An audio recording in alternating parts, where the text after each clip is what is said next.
Hello, and welcome to today's documentary screening of The Poison in Us All by Bloomberg Investigates, a Bloomberg original series. I am Dr. Barbara Malkus, Board President for Massachusetts Breast Cancer Coalition, and I'd like to thank you all for joining us today. Massachusetts Breast Cancer Coalition is dedicated to preventing environmental causes of breast cancer through community education, research advocacy, and changes to public policy.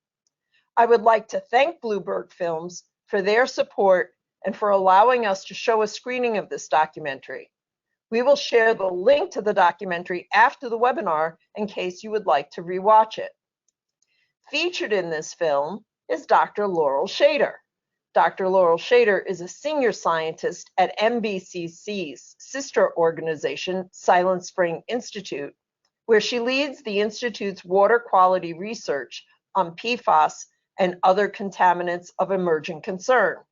She studies PFAS chemicals in drinking water, consumer products, and food, drinking water contamination from septic systems, and environmental justice disparities in drinking water quality. MBCC is proud to have partnered with Dr. Schaider on 3 national projects. Following the film, I'll ask Dr. Schaider some questions about the film and her research, and she will also be available for questions and answers. Thank you for joining us today, Dr. Schaider. I appreciate this opportunity to be here, Dr. Malkus. I'm glad that you're sharing this film with the broader community and happy to be here to answer questions. Thank you. As you will see in this film, PFAS chemicals are all around us. They are even in us. Research has linked PFAS exposure to a range of health issues, including developmental delays, immune system dysfunction, hormonal disruptions, and an increased risk of certain cancers. This has raised alarms about the long-term impact on public health. This film addresses some of those issues. Before we start the documentary, I want to mention that we'll be entering some information into the chat, and we will also be taking questions from the audience during the Q&A. To view the chat box, go to the GoToWebinar control panel and open the chat or questions tab. Now we'll go ahead and start the documentary. For now, I'll go ahead and kick off the Q&A portion for you, Dr. Schaider. First off, everyone, thank you very much for watching The Poison in Us All with the Massachusetts Breast Cancer Coalition. We'll now be holding a Q&A panel with Dr. Schaider, so please feel free to submit your questions into the chat. The first question, Dr. Schaider, that I'd like to ask you is, someone asked about the fragrances here. What is in fragrance products, including paint, that allows the fragrance to last for well over a decade and not be able to stop the fragrance from being released or get rid of it? They said that they stayed at a hotel for over 8 months ago, and their luggage still reeks from something that was in the air in the hotel room. Do you have any advice about that? That's an interesting question. I don't know that it's specific to PFAS. There are chemicals that are in products that we call semi-volatile, so they are able to be in the air, but they can also be in products and stick to products. So it is possible that there are chemicals that can get from the air just based on their chemical structure, and then stick to, or what the chemists call sorb onto, surfaces like the luggage. So getting back to PFAS, there are some PFAS chemicals that are volatile, but the PFAS themselves don't have a certain odor to them. So there might be other types of chemicals that might be coming from paint. Mm-hmm. Gotcha, thank you. Now, regarding the film, in the film, scientists and researchers were saying if you can detect it, it is a health concern. Are there any levels of PFAS that are safe? Does the existing legislation address this issue? Sure, I'm happy to answer that question, and it's a very timely question. Just today, the EPA issued, at long last, drinking water standards for 6 different PFAS chemicals. It's been a really long time since the EPA has set any new drinking water standards, and it's been a long time in coming to address PFAS in drinking water. It's in terms of whether there's any safe level in the new drinking water standards that came out today. 2 of the PFAS chemicals that we saw in the film, PFOS and PFOA, are regulated now at 4 parts per trillion. That's where the standard is set. But the EPA also established a maximum contaminant level goal. So based on just the health information alone, without taking into account factors such as whether labs can measure down to a level that's of health concern, EPA said the level should be 0. And that's because both PFAS and PFOA have been linked to cancer. So for cancer-causing chemicals, the standard risk assessment approach is to say that any amount could be of concern. For some of the other PFAS, they did set maximum contaminant level goals that were above 0. So for other types of health effects, risk assessors often think there's a threshold, and below that there may not be harmful health effects. I would also add, though, that over the past 10 to 15 years, there's been a lot of new information that scientists have developed about the levels of exposure that could cause health harms, and we continue to learn about harmful health effects at lower and lower levels of exposure. So there might be levels that we now think may not cause harmful health effects, and in the future that level might change. So it does depend a little bit on the specific PFAS chemical that you're talking about and the type of health effect. And as we learned in the film, there are a handful of PFAS that we have quite a bit of health effects information about, but many more where we don't have much information. So over time, we also will be learning about those newer chemicals as well. That's interesting, and I'm glad you mentioned that the recent ruling, because today's webinar is, as you mentioned earlier when we were speaking, perfect timing. Do you want to expand on that at all and tell the audience a little bit more about what this means? Sure. So up until now, the federal EPA has not had any federal drinking water standards for any PFAS chemicals, despite the overwhelming evidence that they cause harmful health effects and their widespread detection in drinking water supplies all across the country. The EPA has had a series of drinking water guidelines, which are more like advisories, so recommended upper levels for drinking water supplies to stay below, but there haven't been enforceable standards, which means water supplies haven't had to test for PFAS, with some exceptions for what's called the UCMR, or the Uncontaminated Monitoring Rule. So EPA is periodically asks public water supplies to do testing to help us learn more about the prevalence of unregulated contaminants. But other than that testing, public water supplies under federal regulations have not had to test for PFAS and have not had to take any action if levels of concern have been found. Some states, such as here in Massachusetts, have enacted enforceable drinking water standards. They've been wanting to act more quickly than the EPA, given the overwhelming evidence of harmful health effects and the widespread prevalence in drinking water. So for here in Massachusetts, the Massachusetts Department of Environmental Protection regulates the total amount of 6 common PFAS chemicals at a level of 20 parts per trillion, and that's for all 6 of those combined. The EPA has now put in place standards that apply to 6 PFAS chemicals, and there's overlap, but it's not exactly the same list of 6 PFAS. So for PFOS and PFOA, these are 2 of the most commonly found, and we saw their chemical structures in the film. Those are regulated now at 4 parts per trillion. Based on health guidelines that EPA issued last year, the appropriate health-based guideline values would actually be lower, but we're getting down to levels that are the lowest levels that labs can consistently measure, and that's an indication of just how toxic they are. There are 3 other PFAS chemicals as well, PFNA, PFHXS, and GenX. GenX is one that we saw in the film as being of concern in communities in North Carolina. Those are now regulated at 10 parts per trillion. And then EPA also has a 3rd standard that applies to 4 different PFAS chemicals, and they are using an approach called a hazard index, and that's really intended to represent the fact that we get exposed to multiple PFAS at the same time, and that those exposures can be additive. So it's a really big deal. EPA hasn't done this in a long time, and this is going to be a game changer, especially in states that don't currently have any drinking water standards. Here in Massachusetts, water supplies have had to test for PFAS since the standard was put into place here for Massachusetts public water supplies starting in 2020.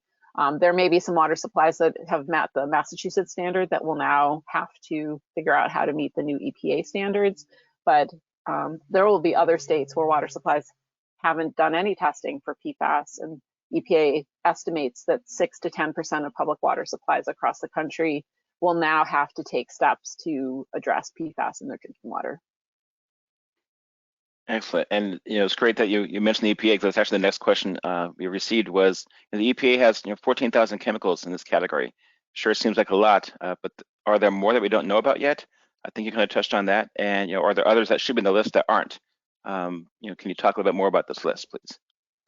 Sure. So there's no one definitive list of every possible PFAS chemical. You mentioned an EPA estimate of over 14,000 different structures. I've seen that number grow since, I think, 4,000 since the first time EPA provided that estimate on their CompTox dashboard. So my guess is in the future that number will continue to go up.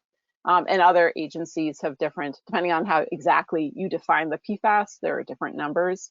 And there may well be other PFAS that we're not aware of, because as we learned in the film, businesses don't always have to disclose the identities of all the chemicals that they're manufacturing. There can also be in the environment. We know that the fluorinated part of a PFAS molecule doesn't break down, but there can be transformations. And so a chemical might be in the environment as it moves through, slightly transformed to related chemicals. And it might be difficult to predict all the chemical rearrangements that might occur.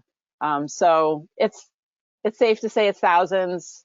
What the exact number is will certainly evolve over time, and I would expect would go up over time. Sure. Throughout the film, they note that these chemicals are in everyday objects. They mention things like dental floss, Teflon pans, and waterproof fabric. In some of these products, it's not even necessary to add PFAS chemicals. Can you, explain why they do it then, and what purpose do these chemicals serve in these products?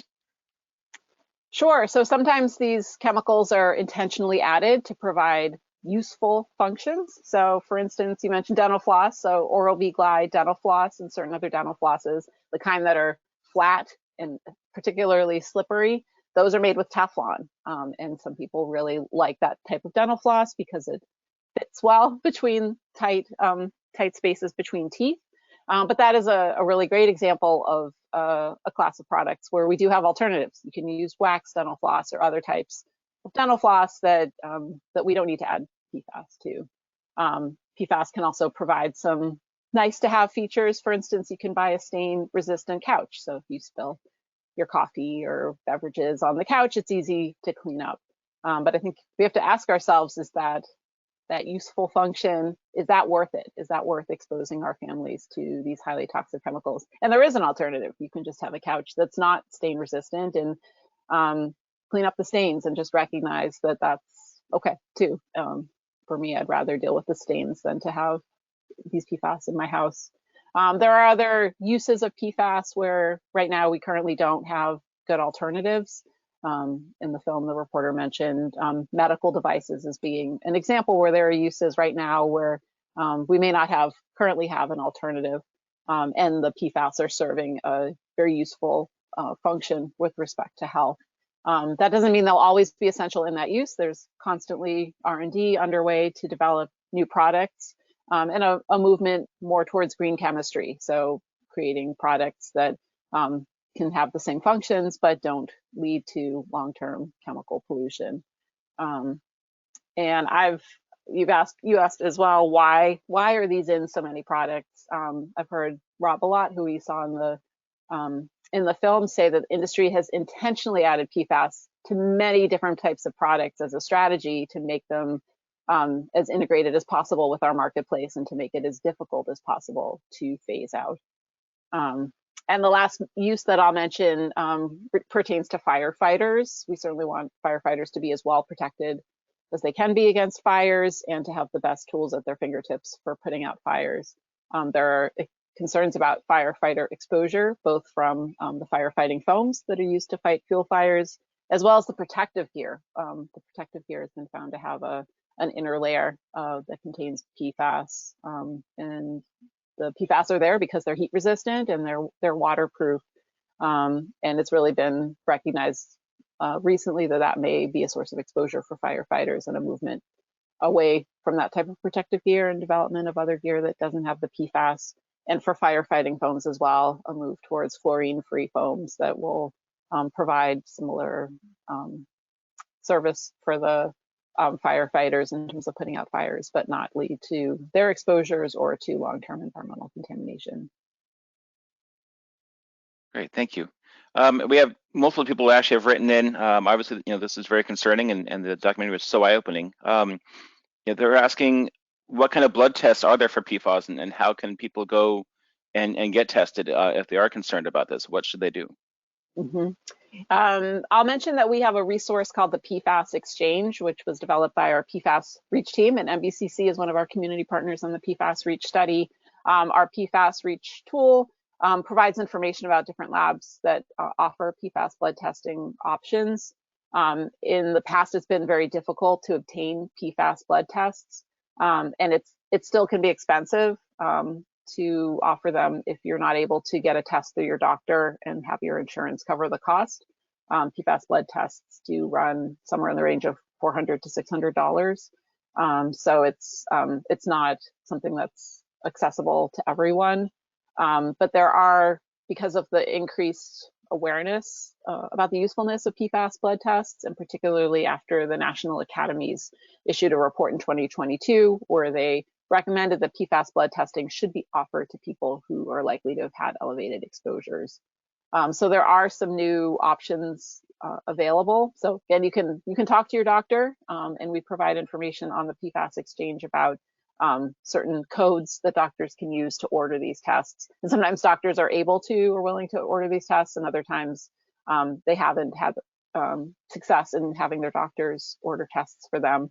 I'll mention two other opportunities that people may have to get their blood tested on their own.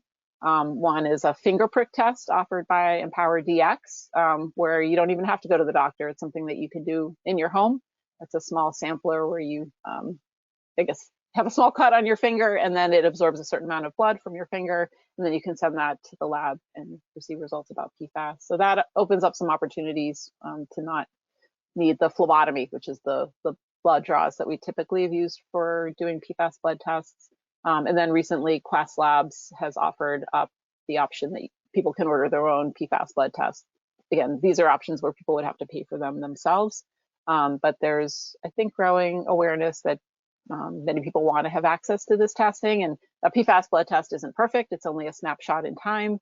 And many of the PFAS that we can be exposed to don't actually seem to accumulate in our blood. That doesn't mean we're not exposed or that they're not in our body somewhere else. So it's only a limited picture of our total PFAS exposure, but it's a starting point and a type of information that many people are seeking out.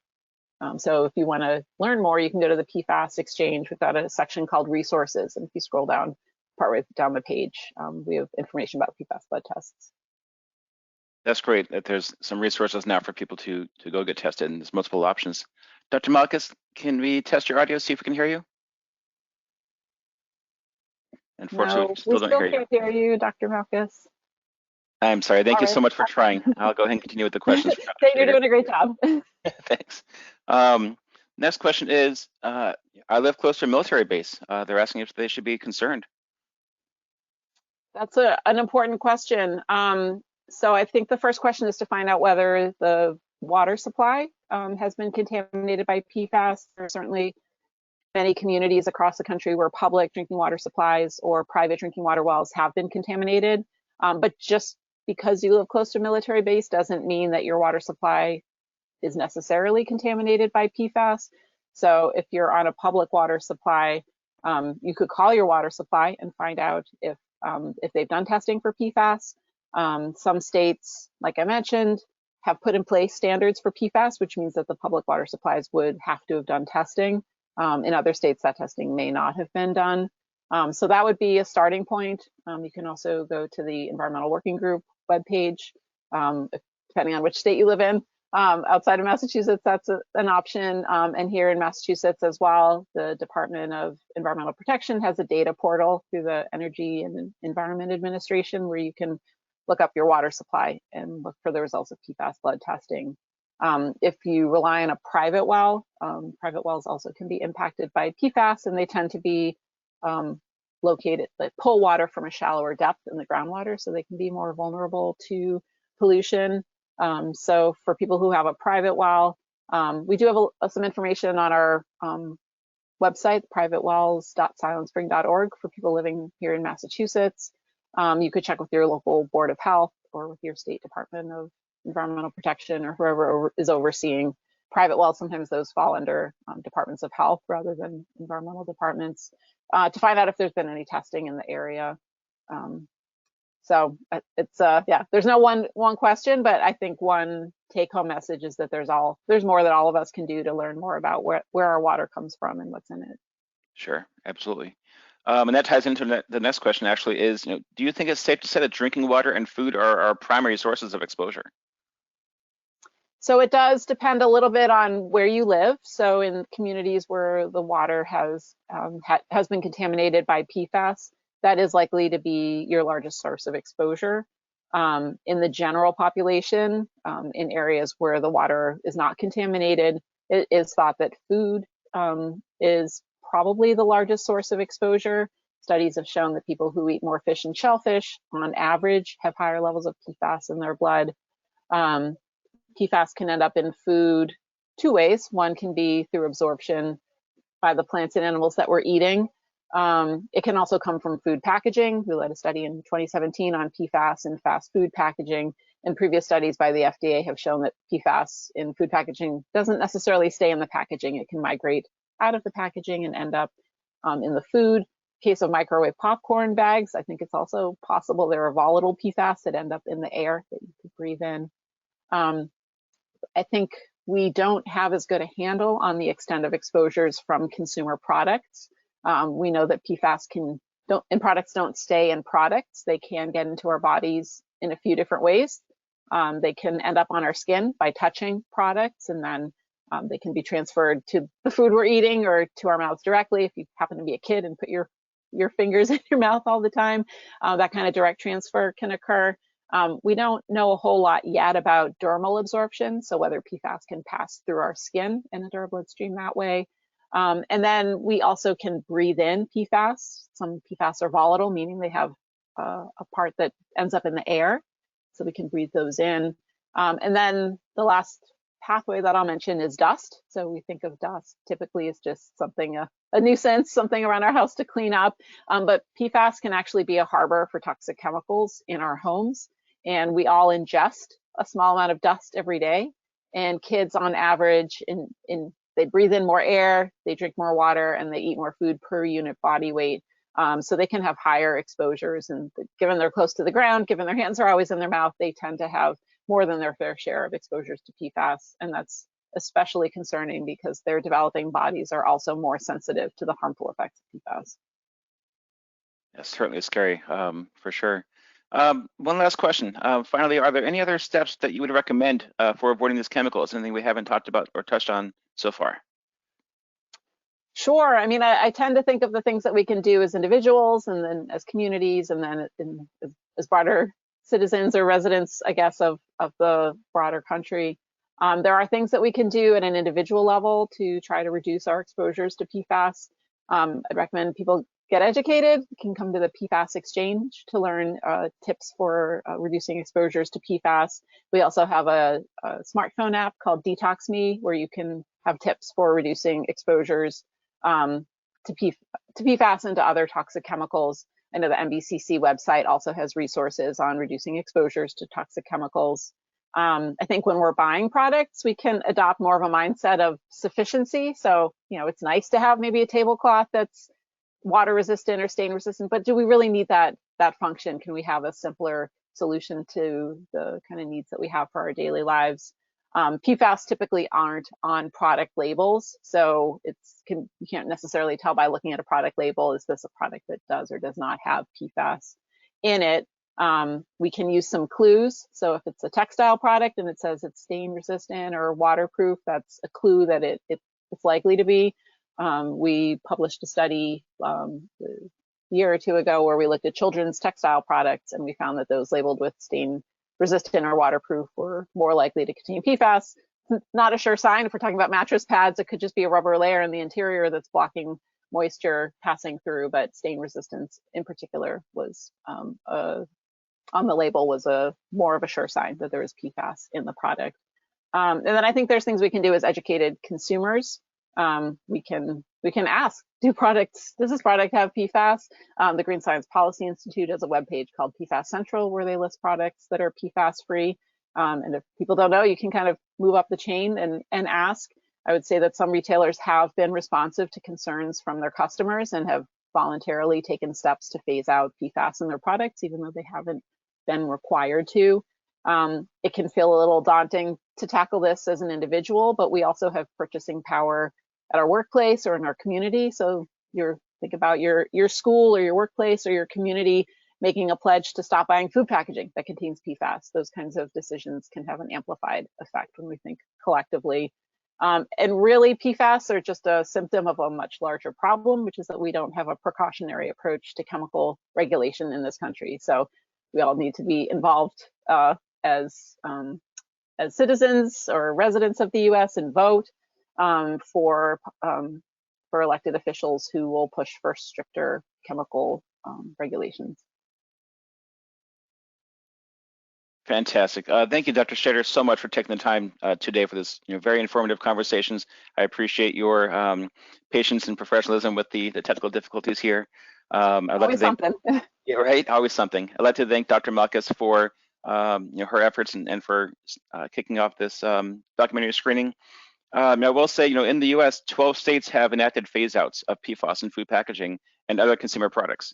Maine, Minnesota, and Washington State have given state agencies the authority to ban PFAS in a wide range of products.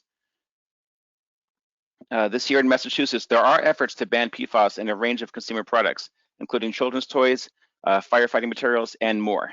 They are bills H.4486 and S.2564. Right now, I'm putting some information in the chat where you can, I put links in there so you can go read more about those articles, about those bills, and you reach out to your legislator. We do strongly urge everyone attending here to please contact your senator and representative to encourage them to support these measures. You can do this through a petition on our website, mbcc.org. Links to the petitions were just posted in the chat.